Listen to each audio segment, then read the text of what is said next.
আমি নাফরমানি করব না, আমি আমার রবের হুকুম থেকে এক চুল নড়ব না। কি হবে শেষ পর্যন্ত? এই পৃথিবী ষড়যন্ত্র করুক আর হুমকি দোক আর ধমকি দোক, শেষ কি করবে? গুলি করবে।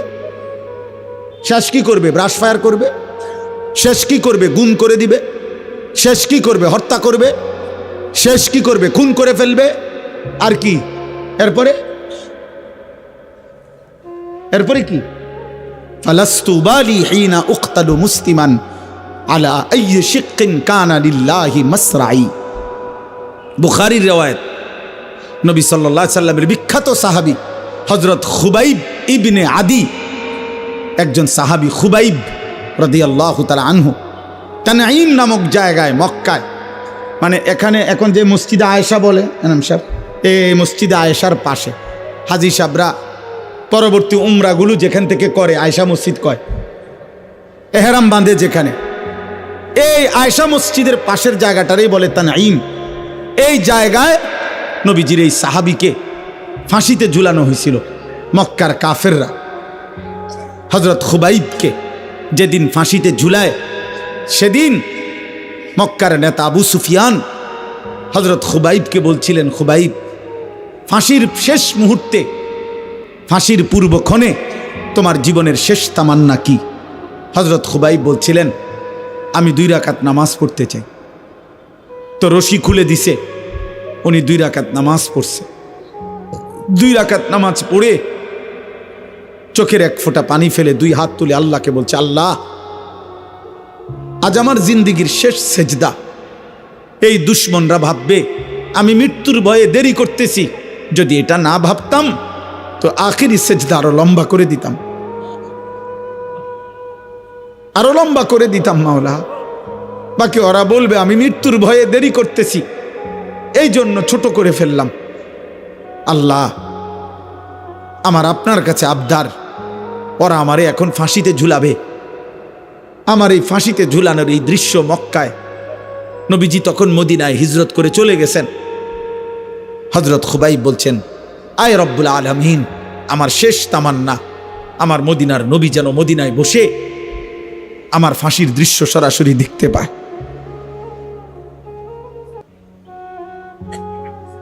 তো মক্কার কুরাইশ আবু সুফিয়ান তখন বলছিল, খুবাইব, তোকে এখন আমরা হত্যা করে ছাগলের চামড়া যেভাবে ছিলে ফেলে, আমরা তোকে এইভাবে চামড়া খুলে ফেলবো, ছিলে ফেলবো। এই তখন তিনি একটা কথা বলছিলেন, শুধু এইটাই বুখারীতে আছে, ফালাস্তু বালি হিনা উকতালু মুসলিমান। আবু সুফিয়ান, শোনো, আমি যখন আল্লাহর আনুগত্যের উপরে, ইসলামের উপরে, আমার খোদার সেজদার উপরে যখন মরতে পারছি, অতএব আমি আর কোনো পরোয়া করি না। আলা আইয়ি শিক্কিন কানা লিল্লাহি মাসরাই। তোমরা আমারে যেদিকেই ফিরাইয়া ফাঁসি দাও, যেদিকেই টেনে হিসড়ে শেষ করো, আমার শরীর যা ইচ্ছা তাই করো, আমার কোনো অসুবিধা নাই। আমি আমার রবের গোলামি করে আল্লাহর জন্য জান দিচ্ছি, খালাস। আর কোনো পরোয়া নাই। এই জন্য বাপ, এটা জীবনের মূল অর্থ।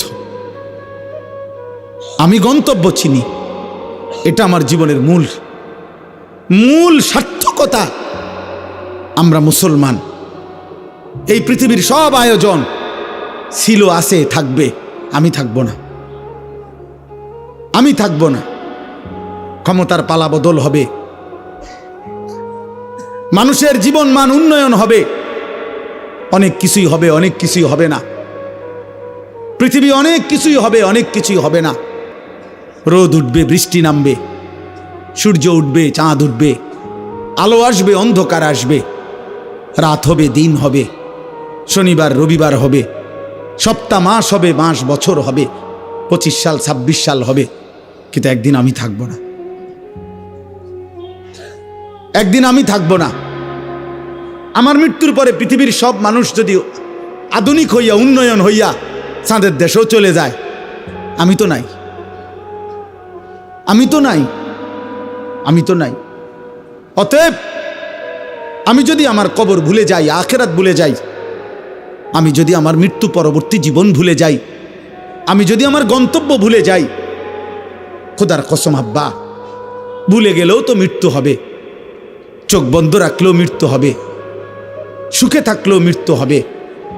তাহলে যেই সত্য আমাকে গ্রহণ করতেই হবে, মৃত্যু, কবর, আখিরাত, আমি সেটা ভুলবো কেন? আমি সেটা ভুলবো কেন? চোখ বন্ধ করলেই তো ঝড় থামে না। অতএব না বুঝলেই যে মৃত্যু হবে না এমন তো না। মনে করেন তুফান আসতেছে, ঝড় বৃষ্টি আসতেছে, এখন কেউ যদি চোখ বন্ধ করে বলে কই না, আমি তো কিছু দেখি না, তুফানও হচ্ছে না, বৃষ্টিও হচ্ছে না, কিছুই হচ্ছে না, না রে আব্বা সব হচ্ছে, তুমি ইচ্ছা করে চোখ বন্ধ করে রাখছো, তুমি চোখ বন্ধ করে রাখছো আর কি। অতএব আমি আপনাদের কাছে বললাম, আপনারা অনেক সময় মনে করেন আমরা হুজুররা শুধু আখিরাতের কথা বলি, কবরের কথা বলি, আসমানের উপরে আর মাটির নিচের কথা বলি। না রে বাপ, আরো কথাও বলি। বাকি এই দুই কথা বলা অপরাধ, এই দুই কথা বলা ত্রুটি, এটা আপনারে বলছে কে? আপনি এটা কেমনি সিদ্ধান্ত নিছেন যে আসমানের উপরের কথা বলাটা অসুন্দর আর মাটির তলের কথা কওয়াটা অসুন্দর, অযৌক্তিক? এইটা আপনারে কে বলছে? আপনি বলেন। একজন ডাক্তারকে কেন জিজ্ঞেস করেন না, আপনি যা জীবন এই প্যারাসিটামল লই এই তো ফুরা রইলেন, জীবনটা তো শেষ করে দিলেন। আপনি তো কোনোদিন একটা বিল্ডিং এর প্ল্যানিং দিলেন না, ইঞ্জিনিয়াররে কেন বললেন না আজীবন এই ইট বালু সিমেন্ট নিয়া পড়া রইলেন? আপনি যে আর কোনোদিন একটা প্যারাসিটামল লিখলেন না? আমার এক পরিচিত লোক আছে, আমি দেখছি ওনারে, আমি মনে 2-4-5 বছর দেখছি ওনারে টানা। ওনার 2 হাতে 2টা মোবাইল, উনি এই জমির ব্যবসা করে, হাউজিং। আমি যত সময় ওনারে দেখছি মোবাইল 2টা হাতে নিয়ে উনি এটা একবার রিসিভ করে, জি জি 4 শতক 4 শতক, একটু ডাইনে ডাইনে ডাইনে ডাইনে, বামে বামে, জি জি 6 শতক 6 শতক 6 শতক, ফুবি দিয়া ফুবি দিয়া, মানে কোন না জানি বুঝাইতে আছে 4 শতক 6 শতক 2 শতক, এই কথা। জিন্দিগি 4 শতক আর 6 শতকের উপরে শেষ, হায়াত শেষ। আখিরাত, আখিরাত। এই জন্য বাফ কোরআনুল কারীমের মধ্যে আল্লাহ বলছে, কুল ইয়াতাওয়াফাকুম মালাকুল মাউতিল্লাযী বুক্কিলা বিকুম সুম্মা ইলা রাব্বিকুম তুরজাউন। আল্লাহ বলে, বন্ধু আপনি বলে দেন, আপনি বলে দেন, আপনি বলে দেন, তোমাদের জন্য আমি আল্লাহর পক্ষ থেকে নির্ধারিত মালাকুল মউত আজরাইল অবশ্যই তোমাদের মৃত্যু ঘটাবে, জান কবজ করবে, অতঃপর তোমরা সকলেই আমি আল্লাহর কাছে একত্র হবে আখিরাতে।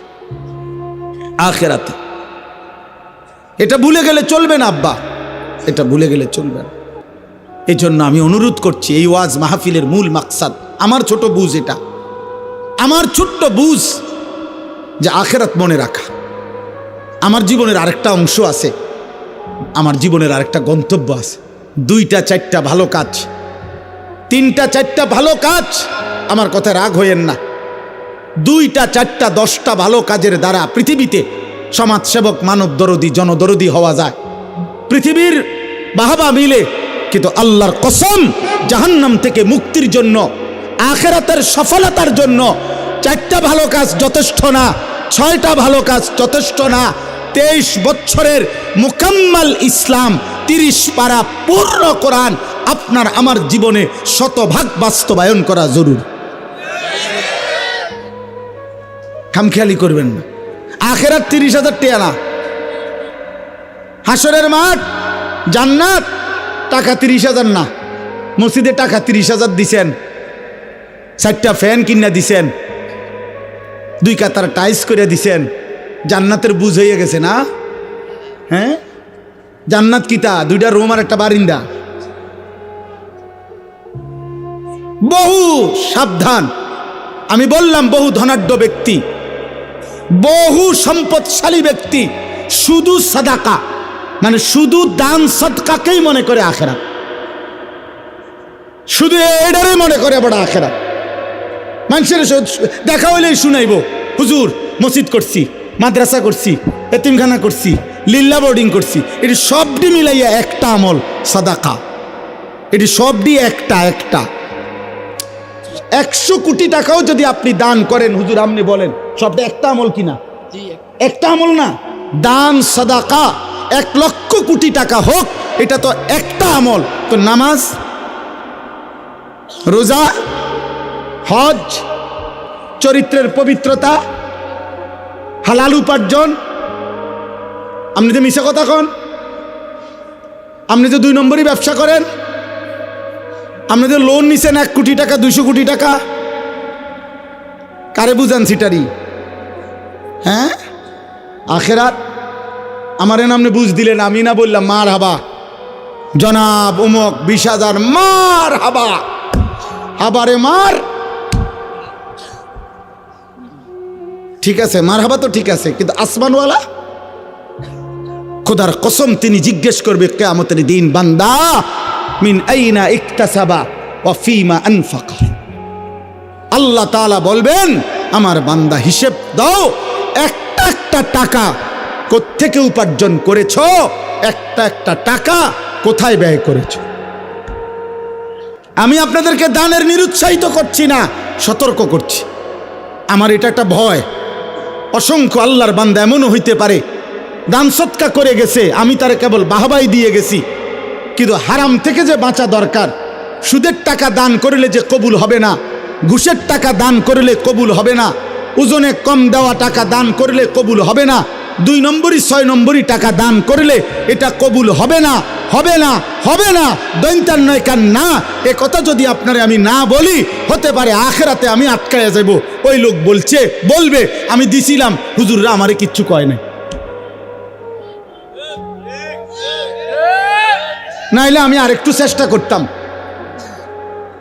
আরেকটু নয়তো চেষ্টা করতাম হালাল হারামের পার্থক্য করার, কিন্তু হুজুরা তো বিষয়টা আমার এরকম ক্লিয়ার করছে না, আমার তো কেবল মার হাবানা দিল। তখন কি হবে আব্বা? তখন তো আমি আটকায় যাব। আজকে মনে করেন এখানে যদি আমরা 500 লোক হই, আর এখন যদি 1 ঘন্টা সময় পার হয়, তো 500 ঘন্টা পার হইছে 500 জনের। এই 500 জনের 500 ঘন্টা আল্লাহর কসম, আল্লাহর পক্ষ থেকে আমার কাছে আমানত। আমাকে এর হিসাব দিতে হবে। আমাকে 1 ঘন্টার হিসাব দিতে হবে না, 500 ঘন্টার হিসাব দিতে হবে। কারণ এই মানুষগুলো আল্লাহর কথা শুনতে বসছিল। এই জন্য আপনাদের কাছে আমি অনুরোধ করছি, আপনি পুরা দিন মানতে হবে। যদি বলেন হুজুর আপনার মধ্যে তো ত্রুটি আছে, হ্যাঁ আমার মধ্যেও ত্রুটি আছে, আমি খোলা কণ্ঠে বললাম, আপনি আমার জন্য দোয়া করেন। কথা বোঝেন নাই? আপনি যদি বলেন অমুক হুজুরের মধ্যে তো ত্রুটি আছে, তো আপনি ওনার লেগে দোয়া করেন। আপনাদের জন্য আমরা দোয়া করি কিনা? কথা বলেন না? তো আপনারা আমার জন্য দোয়া করবেন। আল্লাহ হুজুরদের, আপনার চোখের যেই হুজুর ত্রুটি, আপনি ওই হুজুরের লেগে একটু দোয়া করেন যে আল্লাহ এ হুজুররাও নেককার বানায় দেন, আল্লাহ হুজুররাও জাহান্নাম থেকে বাঁচাইয়া দেন। আমার হুজুর মানে কি জান্নাত থেকে আইছে? তাই না? হুজুর হিসাব দিতে হবে না? আখেরাতে হিসাব দিতে হবে কি না বলেন? অতএব বাপ, এই কোনো রকম খামখেয়ালি করা যাবে না। আখেরাত খামখেয়ালি না আব্বা। 1-2টা ভালো কাজের নাম আখেরাত না, পুরা দিন মানা, পুরা দিন মানা। সমস্ত গুনাহ আপনি ছাড়তে হবে, সমস্ত আমল আপনি করতে হবে। আপনি মুসলমান, আপনি মুমিন, আমি মুসলমান, আমি মুমিন। আমাকে সমস্ত গুনাহ ছাড়তে হবে, সমস্ত গুনাহ ছাড়তে হবে। আজ কি পরিমাণ মুসলিম যুবক মাদকাসক্ত, আজ কি পরিমাণ মুসলিম যুবক নারী নিয়ে ব্যস্ত। 16 বছরের ছেলে, 18 বছরের ছেলে, আপনি খবর লাগান, চোখের চেহারার দিকে তাকায় দেখেন, এই বড় মোবাইলে এই পরিমাণ নর্তকী আর উলঙ্গ ছবি দেখে ফেলছে। আমার মনে হয় না বিগত 60 বছরের কোনো বয়স্ক লোক 60 বছরও যদি টানা টেলিভিশন দেখা থাকে, উনি 60 বছরে যত নারী দেখে নাই, 3 দিনে মুসলমানের অগণিত কিশোর যুবক মোবাইলের এই সুযোগ পেয়ে উলঙ্গ নারী যে পরিমাণ দেখছে। এটা আব্বা, এটা দুষ্টামি না, এটা অসভ্যতা। দুষ্টামি আমরাও করছি ছোটবেলায়, আমাদেরও ছোটবেলায় আমগরে কইতো দুষ্টামি করস কি।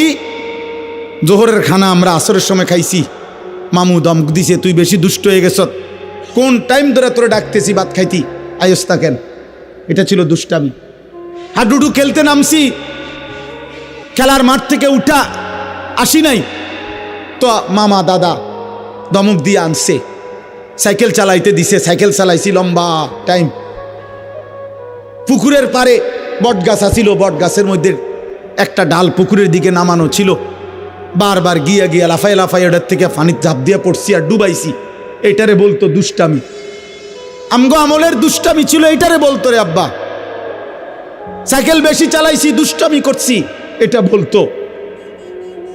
কিন্তু তোমরা তো আব্বা আজকের কিশোর নওজোয়ান, তোমরা তো দুষ্টামি করছো না, তোমরা তো অসভ্যতা করছো।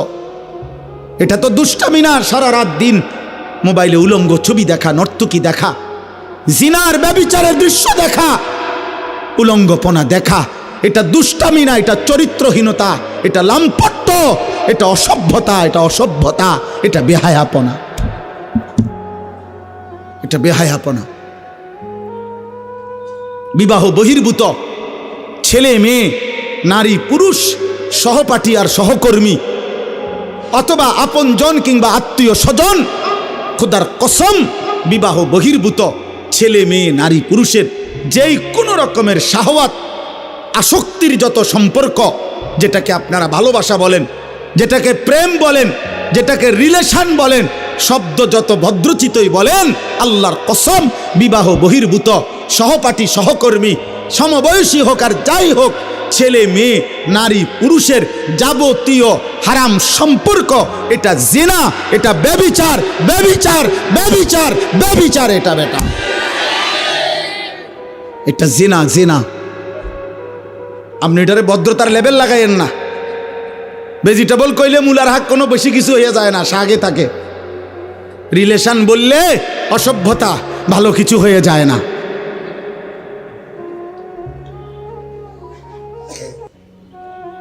অতএব এটা জরুরি। আমি হাদিস বলি, আল্লাহর নবী সাল্লাল্লাহু আলাইহি সাল্লাম বলছেন, মান জানা ওয়া শারিবাল খামরা নাযা আল্লাহু মিনহুল ঈমান কামা ইয়াখলাউল ইনসানু আল কামিসা মিন রাসিহি। তাফসীরুল মুনির, আরবি ভাষার বিখ্যাত তাফসীর, নির্ভরযোগ্য হাদিস, এটা সনদ সহিহ। এটা আল্লাহর নবী সাল্লাল্লাহু আলাইহি সাল্লাম বলেছেন, আহা, যে ব্যক্তি ব্যভিচার করে, জিনা করে এবং মদ পান করে, নবীজি বলছেন আল্লাহ তাআলা তার দিল থেকে, তার কলিজা থেকে, তার অন্তর থেকে ঈমান এভাবে টেনে বের করে ফেলে, মানুষ তার গায়ের পোশাক দেহ থেকে যেমন খুলে ফেলে।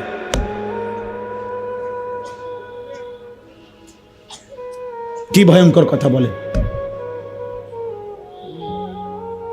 বলেন কি ভয়ঙ্কর কথা। আল্লাহ রসুল বলছে আল্লাহ তাআলা তার অন্তর থেকে ঈমান নাযা, টেনে বের করে ফেলে, মানুষ যেমন তার গায়ের জামা খুলে ফেলে। রাসূলুল্লাহ সাল্লাল্লাহু আলাইহি ওয়াসাল্লাম বলছে, মান শারিবাল খামরা তারাকাস সালাহ ওয়া ওয়াকা আলা আম্মাতিহি ওয়া খালাতিহি। আল্লাহ, যে মদ পান করে, নেশাখোর, মদখোর, গাঁজাখোর, ফুট্টাখোর, বাবাখোর, ডাইলখোর, ইয়াবাখোর, হারামখোর, আল্লাহ রসুল বলছে তার নামাজ ছুটে যায়। সবচেয়ে জঘন্য কথা নবী বলছে, এই মদখোর, নেশাখোর, নাফরমান অচিরেই অচিরেই তার আপনজন, মামি, চাচি, ফুফি, খালা, চাচাতো, মামাতো, ফুফাতো, খালাতো বোন, এমন নিকটাত্মীয়ের সাথে জিনা, ব্যভিচার করতে উদ্যত হয়। এই জন্য প্রত্যেক নেশাখোর ব্যভিচারী, প্রত্যেক ব্যভিচারী নেশাখোর। এই তিন জিনিস এক খতিয়ানে তিন দাগ। যেখানেই মদ সেখানেই নারী, সেখানেই গান বাদ্য। যেখানেই নারী সেখানেই মদ, সেখানেই গান। যেখানেই গান বাদ্য সেখানেই মদ, সেখানেই নারী। এই তিন জিনিস, মদ, নারী, গান, এক খতিয়ানে তিন দাগ।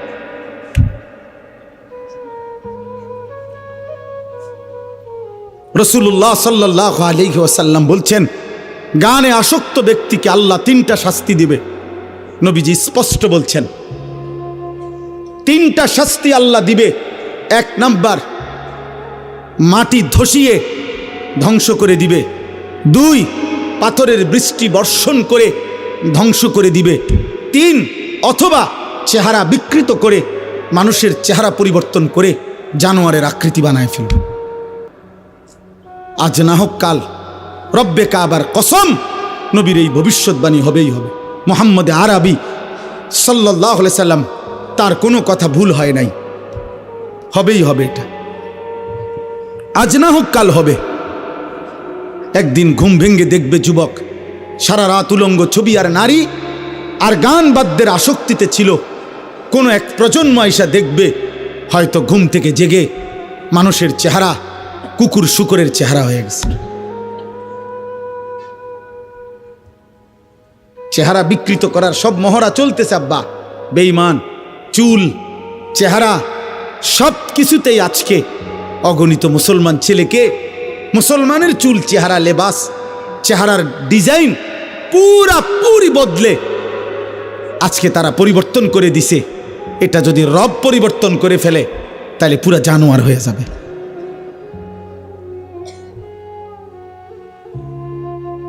হ্যাঁ, এই জন্য আমি স্পষ্ট বললাম, আখিরাতের জন্য সবগুলো গুনাহ ছেড়ে দিতে হবে। আমিও আপনিও। জাহান্নাম থেকে বাঁচতে হলে, জাহান্নাম আব্বা খামখেয়ালি না, এই বাপ, জাহান্নাম খামখেয়ালি না। ইয়াউমা তুকাল্লাবু ওয়ুজুহুহুম ফিন্নার ইয়াকুলুনা ইয়া লাইতানা আতানা আল্লাহ ওয়া আতানার রাসূলা। আল্লাহ বলে, বান্দা, জাহান্নামের মধ্যে নাফরমানদের চেহারাগুলো দুনিয়ার উত্তপ্ত কড়াইয়ের তেলের মধ্যে যেভাবে মাছ এই পিঠ ওই পিঠ চাপ দিয়ে দিয়ে ভাজি করে, আল্লাহর কসম আল্লাহ বলে জাহান্নামের চেহারা জাহান্নামের আগুনে ফেরেশতারা এইভাবে উলট পালট করে পোড়াইতে থাকবে।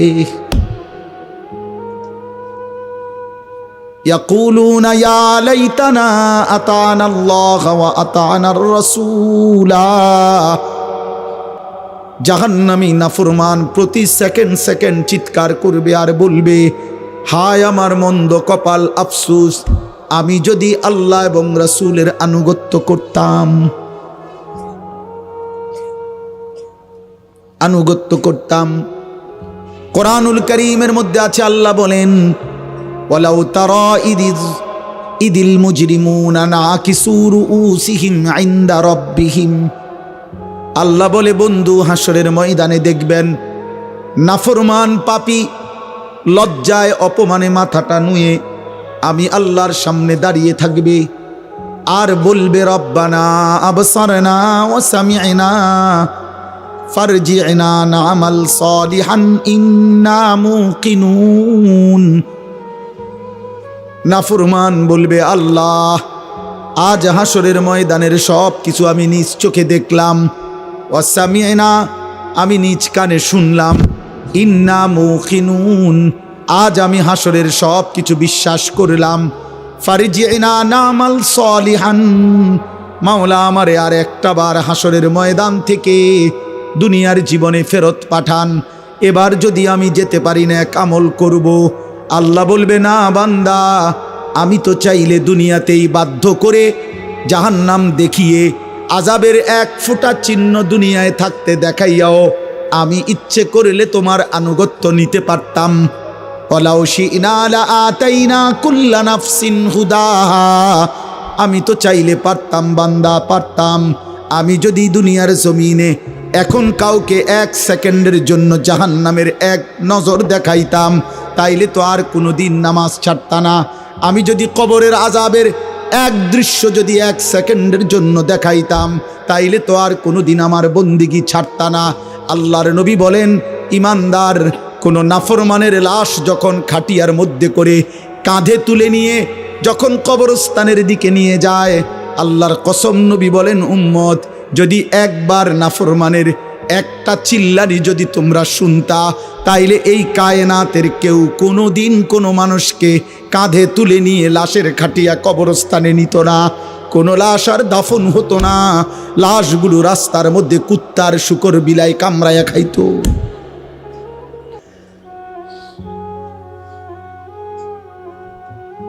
হাদিস হাদিস ফাজলামি কথা না,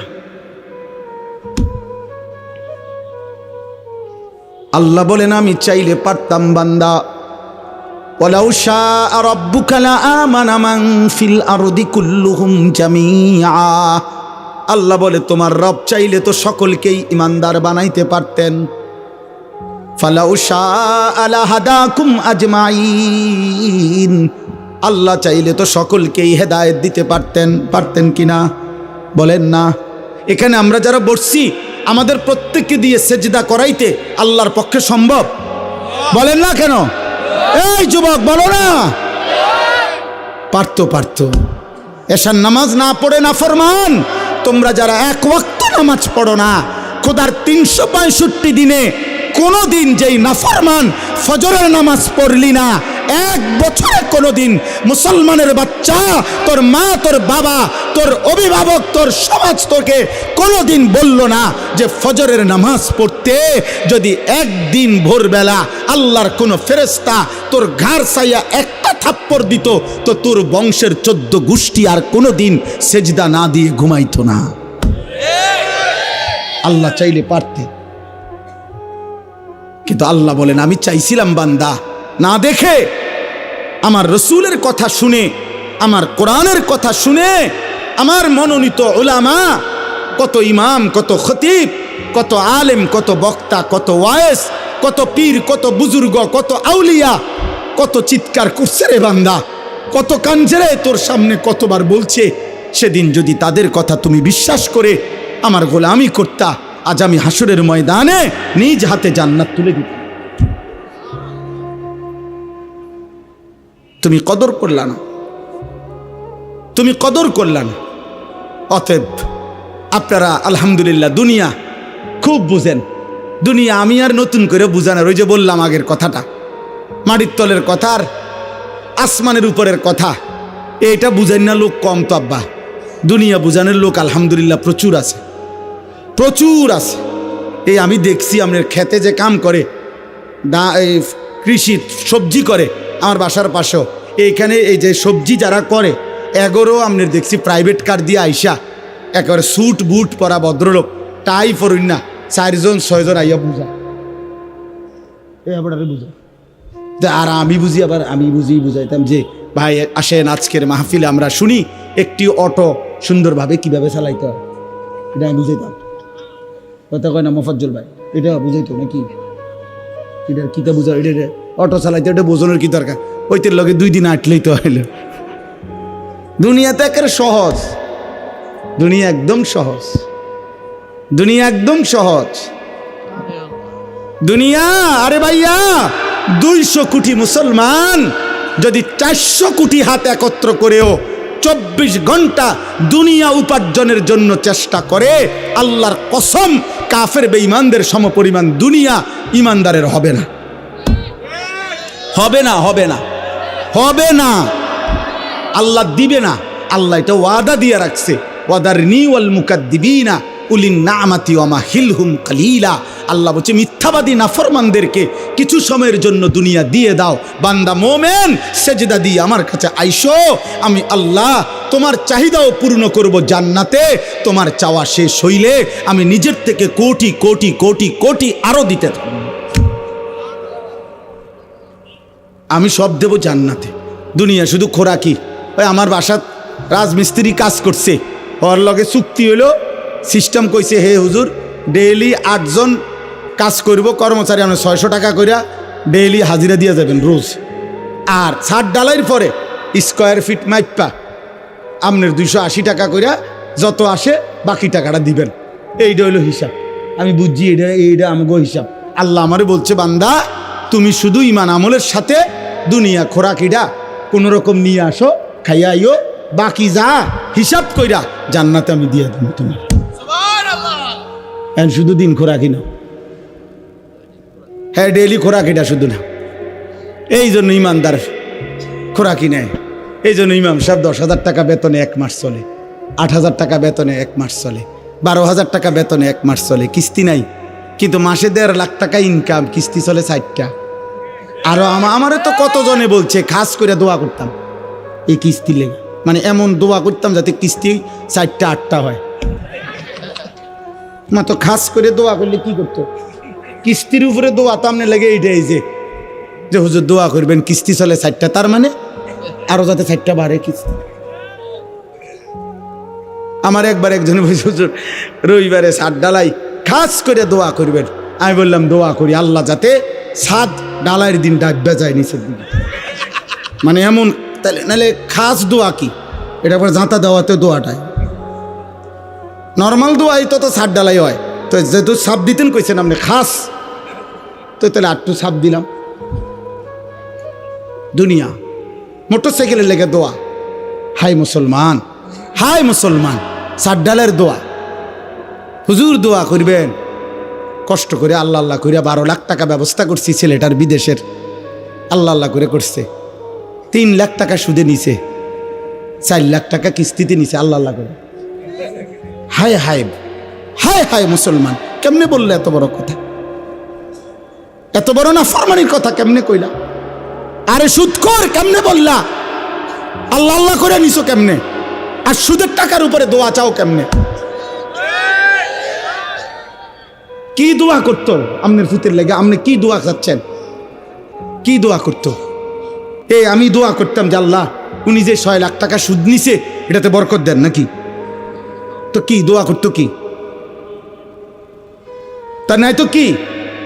আর নয়তো তো দোয়া করতে আল্লাহ সুদখোরকে ধ্বংস করে দেন, তো নয়তো বরকত দেন বলা যাবে? কথা বলেন না কেন? সাবধান মুসলমান, আখিরাত খামখেয়ালিন। আবারও বললাম, এজন্য এই জবানের হেফাজত জরুরি, হালাল হারামের পার্থক্য বোঝা জরুরি। এক মুসলমান, আবারও বলি, আখিরাতকে আপনারা মামুলি ভাববেন না, আখিরাতকে খামখেয়ালি মনে করবেন না। আখিরাতে পুরা জিন্দিগির হিসাব দিতে হবে, রাত দিন 24 ঘন্টার হিসাব দিতে হবে। অতএব আজকে আমি এতগুলো কথার পরে আপনাদের কাছে আমার মূল বক্তব্য হলো, আব্বা চলেন আমরা একটা এতটুকু বুঝি যে কমপক্ষে নিজের দিকে একবার নজর দেই।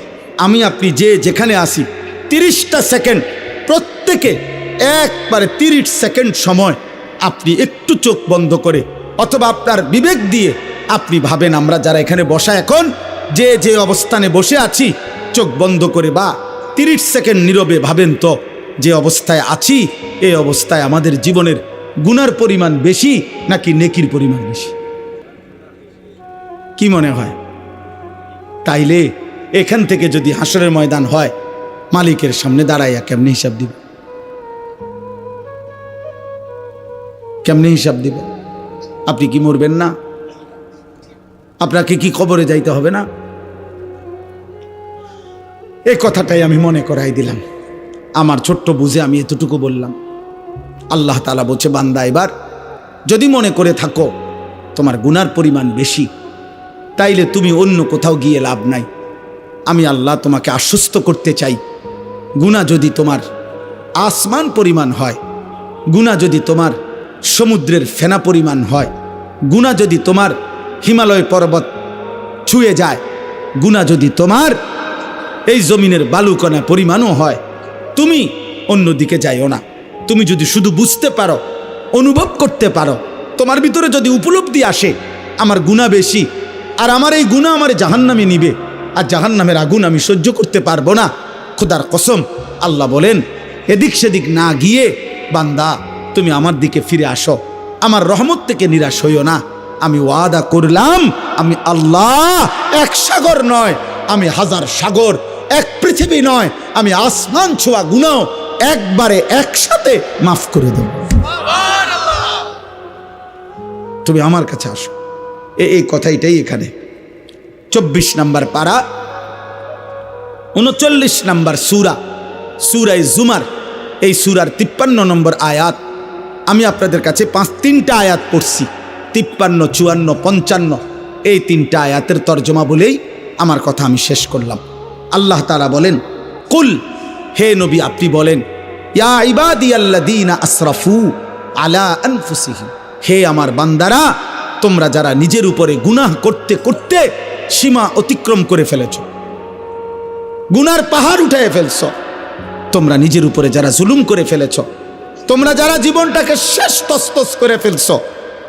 হাদিসের মধ্যে, তাফসীরের মধ্যে আছে, নবীজির কাছে কয়েকজন লোক এসে বলছিল, হে মুহাম্মদ, আমরা তোমার কালেমা গ্রহণ করতে চাই, কিন্তু তুমি কি জানো যে আমাদের গুনাহ কি পরিমাণ? আমাদের গুনাহ কি পরিমাণ? হয়তো তোমার আন্দাজও নাই। মুহাম্মদ, আমরা শুধু শিরিক করেছি এমন না, আমরা মূর্তি পূজা করেছি এমন না। তাফসিরে কুরতুবিতে স্পষ্ট লিখছে, নবীজিকে তারা বলছে, হে মুহাম্মদ, চুরি করছি কি পরিমাণ, হিসাব নাই। জিনা করেছি কি পরিমাণ, হিসাব নাই। মদ পান করেছি কি পরিমাণ, হিসাব নাই। খুন করছি কি পরিমাণ, হিসাব নাই।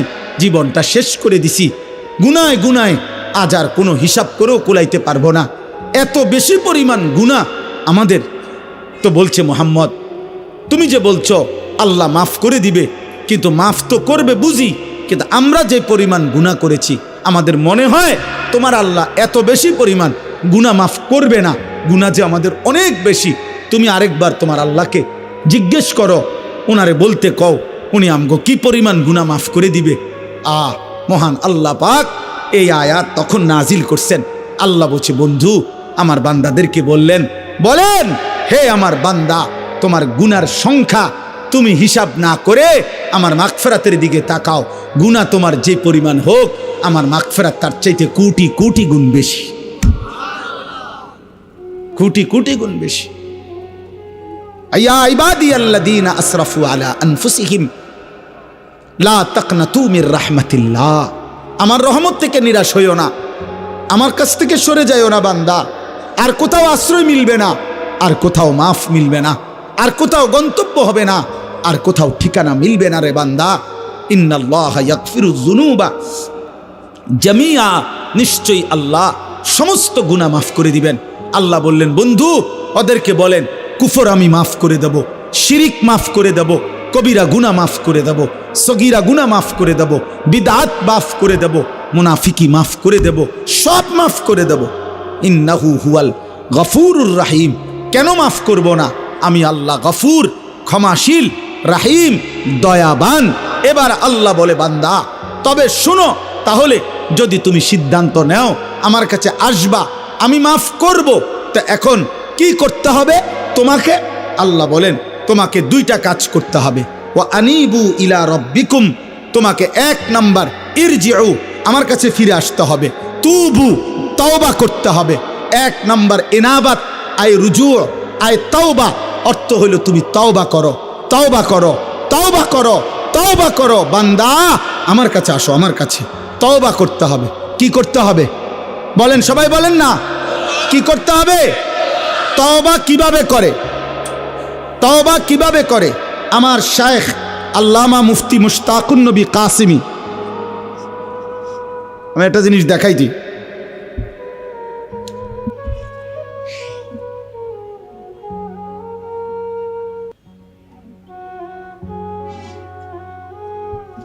এই দেখেন, এখানে আমি এই সাদা কাগজে লিখছি চ আকার চা, দেখছেন নি? এটা চ আকার চা। কি লিখছি? তাহলে এইটাই তো চা, ঠিক না? না না, এটা চায়ের শব্দ, এটা চায়ের শব্দ। সাফাতা, চিনি, ফানি, এই 3 জিনিস একত্র হইয়া যেটা হয় সেটারে কয় চা। অতএব তওবা, তওবা, তওবা, এইটা আপনি কইলেন, এটা তওবা না। 3 জিনিস একত্র হইলে সেটাকে বলে তওবা। 1 নাম্বার, কুফর হোক, শিরিক হোক, কবিরা হোক, বিদআত হোক, নিফাক হোক, যত গুনাহ আমার হচ্ছিল, করছিলাম, সব ছেড়ে দেওয়া। 2, আর করবে না এ কথার চূড়ান্ত ওয়াদা দেওয়া। 3, লজ্জিত এবং অনুতপ্ত হয়ে মাফ চাওয়া। আল্লাহ বলেন, তুমি বান্দা 3টা বলো, আল্লাহ আমি গুনাহ ছেড়ে দিলাম, আল্লাহ আমি আর করব না, ওয়াদা দিলাম, আল্লাহ আমি লজ্জিত, মাফ চাইলাম। আল্লাহ বলে, বান্দা এই 3 জিনিস দুনিয়াবাসীরে শুনাইলে হবে না। আমি দিল জানি, আমি কলজার ভিতরেও জানি। তুমি আসলে বলো না নকলে বলো, তুমি বাস্তবে বলো নাকি দরা খাইয়া বলো, আমি সব বুঝি। যদি দিল থেকে বাস্তবিক অর্থে গুনাহ ছেড়ে দিয়ে আর করবা না ওয়াদা দিয়ে লজ্জিত এবং অনুতপ্ত হয়ে তওবা করো। আমি যদি দিল দেখে বুঝি তো আমি আল্লাহ, আমি ওয়াদা দিলাম, এক সাগর এক নদী নয়, আমি আসমান ছোঁয়া গুনাহ মাফ করে দিলাম। শর্ত হলো কয়টা হইতে হবে বলেন? 1 নাম্বার গুনাহ ছেড়ে দিলাম, বলেন। 2 আর করব না, ওয়াদা দিলাম, বলেন। 3 লজ্জিত মাওলা মাফ চাইলাম, আল্লাহ বলে মাফ করে দিলাম। আমরা দেশের এই সময় বিড়ি খায় হেবাডা, হেবাডার মুখে আসবি তোবা তোবা তোবা তোবা আস্তাগফিরুল্লাহ আস্তাগফিরুল্লাহ। কিও দেশটাত কি শুরু হইলো? এই আমনে যেটি খাইতে আছেন এটি শুরু হয়েছে। আরে হেবাডা তওবা করে, তওবা। টেলিভিশনের দিকে তাকাইয়া আছে রাক্ষসের মতো, নর্তকীর দিকে তাকাইয়া আছে, মহিলার দিকে তাকাইয়া তাকাইয়া, এরপরে কয় আস্তাগফিরুল্লাহ আস্তাগফিরুল্লাহ। কিও দেশটায় কি চলতে আছে? এডি এই যে টেলিভিশন চলতে আছে, হ্যাঁ, হাবড়া তওবা করে, মস্কারি করেন। এটা তওবা? কথা বলেন না কেন? এটা তওবা, এটা আস্তাগফিরুল্লাহ। এমন আস্তাগফিরুল্লাহর উপরে আস্তাগফিরুল্লাহ, এমন আস্তাগফিরুল্লাহর উপরে কি আস্তাগফিরুল্লাহ। এই জন্য আমাদের করাচি হজরত কুতবে আলম আরিফ বিল্লাহ হজরত মাওলানা শাহ হাকিম মোহাম্মদ আখতার রহমতুল্লাহ আলাইহি, তিনি এটা বলছিলেন একবার, অর্থাৎ হজ্জের সফরে যাইতেছেন, বিমানের ফ্লাইটে ওনার সাথের হাজি এহরাম পরা, তো হজরতের সাথে বসা, তো যাইতেছে আর কি। তখন তো বিমানের মধ্যে যেই মহিলারা আপনার বিমানের কাজ করে, আপনার এয়ার হোস্টেস যেগুলো, এরা তো এদের কাপড় চোপড় তো অল্প অল্প, কোম্পানি দুর্বলের কারণে 2 জনে মিললে একজনেরটা পরে, কথা বুঝছেন? এটা কোম্পানির সামর্থ্য কম, এই জন্য। তো এই এই মহিলাদের দিকে তাকাইয়া তাকাইয়া তাকাইয়া হাজি সাহেব, ওই হজরতের সাথের হাজি সাহেব, ও বেখেয়ালে কইতেছে আর কি আস্তাগফিরুল্লাহ আস্তাগফিরুল্লাহ। হজরত দেখছেন এগুলোর কাপড় চোপড়ের কি হালাত? তে হজরত তখন বলছে, হ্যাঁ ভাই, তেরি আস্তাগফিরুল্লাহ পর আস্তাগফিরুল্লাহ, তোমার আস্তাগফিরুল্লাহর উপরে আস্তাগফিরুল্লাহ। পহলে তো নজর হটাও, ফের আস্তাগফিরুল্লাহ পড়ো, আগে তো চোখ সরাও, বেডির দিকে চাইয়া রয়েছে, আবার কব আস্তাগফিরুল্লাহ আস্তাগফিরুল্লাহ। এ কোন সা আস্তাগফিরুল্লাহ? এটা কিসের আস্তাগফিরুল্লাহ? এটা নিয়ে আস্তাগফিরুল্লাহ আমনে? তাইলে মূলত কি গুনাহ ছেড়ে দিলাম, আর করব না, ওয়াদা দিলাম, লজ্জিত অনুতপ্ত হয়ে মাফ চাইলাম। ওয়া আসলিমু লাহু মিন ক্বাবলি আন ইয়াতিয়াকুমুল আযাবু সুম্মা লা তুনসারুন। আল্লাহ বলে প্রথম হইল তওবা করো, 2 নাম্বার হইল এখন থেকেই, আজকের থেকেই, যেদিন তওবা করলা, যেদিন বুঝলা, সেদিন থেকেই আমার আনুগত্য শুরু করে দাও। এখন থেকে আর পিছনের গুনাহ আর করবা না, আমার হুকুম ছাড়বা না, আজই নামাজ শুরু করো, আজকেই শুরু করো, আজকেই শুরু করো, আজকেই শুরু করো। আল্লাহ তৌফিক দান করেন। আল্লাহ বলে, বান্দা এই 2 কাজ, তওবা করো এখন, আনুগত্য আমার ইবাদত শুরু করো এখন, মৃত্যু আসার আগে আগেই, মৃত্যু আসলে আর তোমাকে সাহায্য করা হবে না, আর সাহায্য করা হবে না।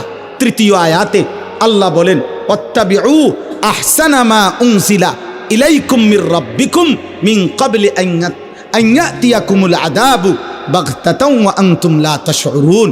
আল্লাহ বলেন, আবারও বলছি, আমি যেই শ্রেষ্ঠতম কিতাব কোরআন নাজিল করেছি, আমার কোরআন, মৃত্যু আসার আগে আগেই আনুগত্য করো, হঠাৎ মৃত্যু আসবে যা তুমি টেরও পাবে না। অতএব তার আগে আগেই বান্দা তুমি আমার কোরআন ধরো, আমার দিন ধরো, আমার আনুগত্য করো, আমার বন্দিগি করো। আমার ভাই, আমার বন্ধু, এই নাজিরা বাজার যুব সমাজের এই ভাইরা, ও আমারে অনেকক্ষণ আবদার করছে, একটা ডেট আমি মিলাইতে পারতেছিলাম না, আল্লাহর দয়ায় এতটুকু সুযোগ হয়েছে। আমার অনেক প্রিয় ভাই মাওলানা আমাদের মুফাজ্জল ভাই, প্রিয় ভাই বলছেন, এই জন্য আমি এটুকু সময় আপনাদের কাছে বললাম। ইনশাআল্লাহ আরও হযরত ওলামায়ে কেরাম ধারাবাহিক আপনাদের মাঝে বয়ান করবেন।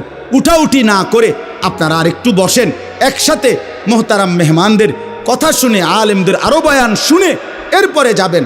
আর আমার শেষ কথা, কিশোর ভাই, যুবক ভাই, দোস্ত, এই পৃথিবী তোমারে মনে রাখবে না রে আব্বা। তুমি সেজদা দাও, ফজরের নামাজ পড়ো, আখেরাত ভুলো না আব্বা, তোমারে দুনিয়া মনে রাখবে না। কোনো পাপী, কোনো নাফরমানকে পৃথিবী শ্রদ্ধার সাথে স্মরণ করে না। নাফরমানের নাম টিকে না, নাফরমানের নাম থাকে না। ফেরাউনের নাম পৃথিবীর কোনো কুত্তার নামও কেউ রাখে না। নমরুদের নাম পৃথিবীর কোনো কুত্তার নামও কেউ রাখে না, আবু জেহেলের নাম পৃথিবীর কোনো কুত্তার নামও কেউ রাখে না, আবু লাহাবের নাম কোনো কুত্তার নামও কেউ রাখে না। এজন্য দোস্ত, নাফরমানের নাম থাকে না, নাফরমান শ্রদ্ধার সাথে স্মরণ হয় না। ঈমানওয়ালা, সেজদাওয়ালা, বন্দিগিওয়ালা, মানুষের কল্যাণ, মানুষের সেবা, আখেরাতের ফিকির যার মধ্যে, সে দুনিয়াতেও টিকে থাকে, সে আখেরাতেও টিকে থাকবে। আল্লাহ আমাদেরকে তৌফিক দেন, আল্লাহ আমাদেরকে কবুল করেন। আজকের এই তাফসীরুল কোরআন মাহফিল আগামী দিনেও আরো সুন্দর ইন্তজামের সাথে করার তৌফিক আল্লাহ দান করেন।